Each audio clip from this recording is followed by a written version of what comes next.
Hi friends, welcome to Nipunagaraj the voice of truth. మీరు ఈ channel ఇంకా సబ్స్క్రైబ్ చేసుకోకుంటే వెంటనే సబ్స్క్రైబ్ చేయండి ఫర్ ఇన్స్టెంట్ అప్డేట్స్. ఇక ఈరోజు మా టాపిక్ డియర్ జెన్జీ, వీడి లాంటి విషపురుగులతో జాగ్రత్త అని హెచ్చరిస్తున్నారు మన ట్రేడ్ పండితులు.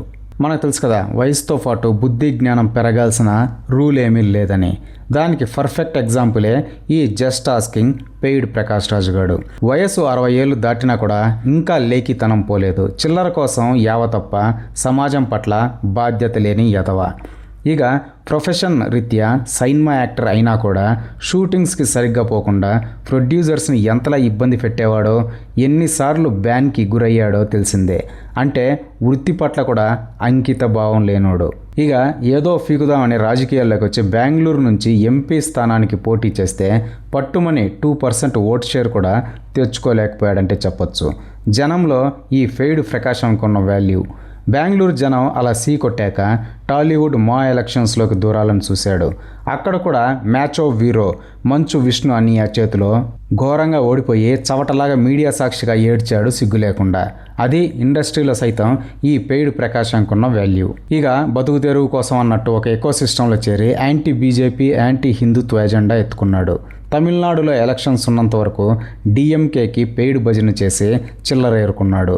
అసలు డిఎంకే అంతలా ఓడిపోవడానికి ఈ పెయిడ్ ప్రకాశమే మెయిన్ రీజన్ అని అంటూ ఉంటారు రాజకీయ విశ్లేషకులు సైతం.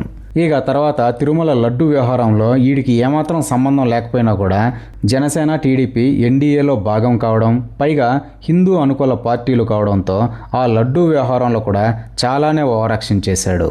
ఇక వైసీపీ ప్లాంట్ చేసిన ప్రశ్న రావణ్ అలియాస్ జోసెఫ్ గాడు నిరంతరం హిందూ దేవుళ్ళని, హిందూ ధర్మాలని, పవన్ కళ్యాణ్ని పబ్లిక్గా మోక్ చేస్తుంటే ఈడు ఎదురెళ్ళి ఆడిని ఎంకరేజ్ చేయడమే కాకుండా మెంటరింగ్ కూడా చేసేవాడు. ఇక ప్రశ్న జోసెఫ్ గాడిని లోపలేశాక ఈ ఫెయిడ్ ప్రకాశం ఎంతలా గిలగిల్లాడిపోయాడో అందరం చూసాం. ఇక ఇప్పుడు కాక్రోచ్ అజెండాతో దేశ యువతని తప్పుదోవ పట్టించే పని పెట్టుకున్నాడు. ఆఖరికి ఢిల్లీ వెళ్ళి జంతర్ మంతర్ దగ్గర చిన్న జెన్జీ పిల్లకాయల్ని బాగా రెచ్చగొట్టాడు. పాపం వాళ్ళు ట్రాప్లో పడి పీఎం మోడీని తదితరులని బూతులు తిట్టి లీగల్ కాన్సిక్వెన్సెస్ ఫేస్ చేసేలా చేసి ఈడు మాత్రం సేఫ్గా సైడ్ అయిపోయాడు. ఇప్పుడు మోడీ పోనీలే పిల్లలు అని క్షమించి వదిలేసి ప్రవర్తన మార్చుకోండి, ఇది మన సంస్కృతి కాదు అని హితవు పలికితే అక్కడ కూడా డియర్ ఫ్రెండ్ అంటూ మోడీ ఇంగ్లీష్ యాక్సెంట్ని మోక్ చేస్తున్నాడు ఈ ప్రకాశం గాడు. ఇక ఈడినేమనాలి అంటే ఇప్పటికీ జెన్జీ పిల్లకాయలను ఇంకా ఉసిగొలుపుతూనే ఉన్నాడనమాట. వాళ్ళు ఫర్గివ్ చేస్తున్నా కూడా ఈడు ఇంకా రెచ్చగొడుతున్నాడు. ఈడి పిల్లలని ఇలాగే ఈడు రెచ్చగొట్టి రోడ్ల మీద బూతులు తిట్టించి కాన్సిక్వెన్సెస్ ఫేస్ చేయిస్తాడా? లేదు. ఈడి పిల్లలేమో సేఫ్గా ఉండాలి.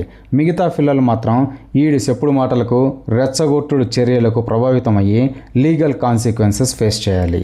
అసలు ఈడు మనిషానా అని అడుగుతున్నారు మన ట్రేడ్ పండితులు. అందుకే డియర్ జెన్జీ, ఈ పెయిడ్ ప్రకాశం లాంటోళ్ళు అమ్ముడుపోయిన ఎదవలు. మిమ్మల్ని ఉద్ధరించడానికి కాదు, మిమ్మల్ని రెచ్చగొట్టి ఇరికించడానికే ఉంటారు. వీళ్ళకి పేమెంటే ప్రధానం, దేశం ఎటుపోయినా పర్వాలేదు. చిల్లర మాత్రం ఇంపార్టెంట్ అనుకునే చిల్లరగాళ్ళు. అందుకే ఇలాంటి వాళ్ళ మాటలు పట్టించుకోకండి. పాకిస్తాన్ వాడినైనా నమ్మచ్చాము కానీ ఇక్కడే ఉంటూ చెడు చేసే ఇలాంటి విషపురుగుల ట్రాప్లో మాత్రం పడకండి. ఇలాంటి బాధ్యత లేని ఎదవలను లైట్ తీసుకోండి అని హెచ్చరిస్తున్నారు మన ట్రేడ్ పండితులు.